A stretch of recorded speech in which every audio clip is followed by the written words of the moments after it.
প্রকৃতির এক অদ্ভুত পরিবর্তন প্রত্যক্ষ করেছে মুক্তারপাড়া গ্রামবাসী। যে দিগন্তজোড়া বিল মাত্র কয়েকদিন আগেও তীব্র দাবদাহে পড়ছিল, গতকাল বিকেলের টানা মুষলধারে বর্ষণে আজ সেই বিল উপচে পড়ছে থই থই পানিতে। তীব্র দাবদাহের সময় মুক্তারপাড়ার এই বিলে পানি ছিল না বললেই চলে, সামান্য কিছু পানি টিকেছিল নিচু অংশে। এর মাঝেই কৃষকরা এই ধান কেটে ঘরে তুলে আমন ধান চাষের উদ্দেশ্যে মাঠের পর মাঠ জমি প্রস্তুত করে রেখেছিলেন। জমিগুলো সুরক্ষিত থাকলেও গতকালের বৃষ্টিতে পুরো বিল এখন পানিতে টইটম্বর। পানি বাড়ার গতি এতটাই তীব্র যে এক বিল থেকে অন্য বিলে প্রবল বেগে পানি পারাপার হচ্ছে এবং পুরো বিল জুড়ে সৃষ্টি হয়েছে এক তীব্র স্রোত।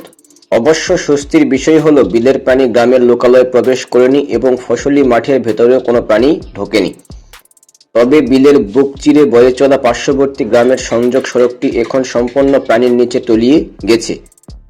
ফলে মুক্তারপাড়ার সাথে আশেপাশে গ্রামের যাতায়াত বেশ কঠিন হয়ে পড়েছে। তবে যাতায়াতের এই দুর্ভোগকে একপাশে সরিয়ে রেখে গ্রামের মানুষের মনে এখন বইছে আনন্দের আমেজ। বিলের পানি বাড়ার সাথে সাথে মুক্তারপাড়ায় শুরু হয়েছে দল বেঁধে মাছ ধরার মহা উৎসব। বিলের পানি বেড়ে তীব্র স্রোত তৈরি হওয়ায় দেশীয় মাছগুলো এখন সব ভেসে উঠছে, আর এই সুযোগে গ্রামের ছোট বড় সবাই মেতে উঠেছে মাছ আহরণে। যার ঘরে যা আছে, কেউ ঝাঁকি জাল, ধর্মজাল, কারেন্ট জাল, আবার কেউ বাঁশের তৈরি বিশেষ ফাঁদ পেতে মাছ ধরছেন।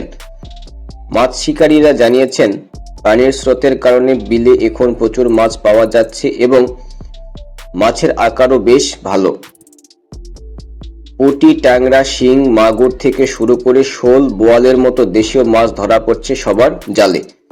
হঠাৎ আসা এই বর্ষণ গ্রামীণ সড়ক ডুবিয়ে কিছুটা বিঘ্ন ঘটলেও তীব্র গরমের পর প্রকৃতিতে এনেছে হিমশীতল পরশ। আর সেই সাথে মুক্তারপাড়ার মানুষের ঘরে ঘরে এনে দিয়েছে টাটকা মাছের অনাবিল আনন্দ। Sakib Shahriar, on the moment, Muktarpara, Naogaon.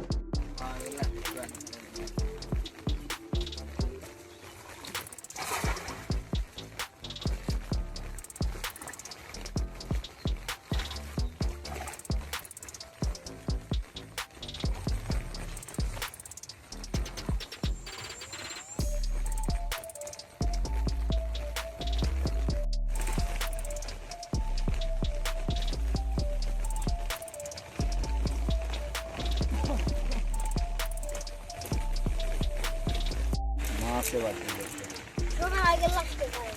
আরো হলো হিনি লাফা মানে তো লাগি 4 বাচ্চা ঠিকানা হয়ে গেছে।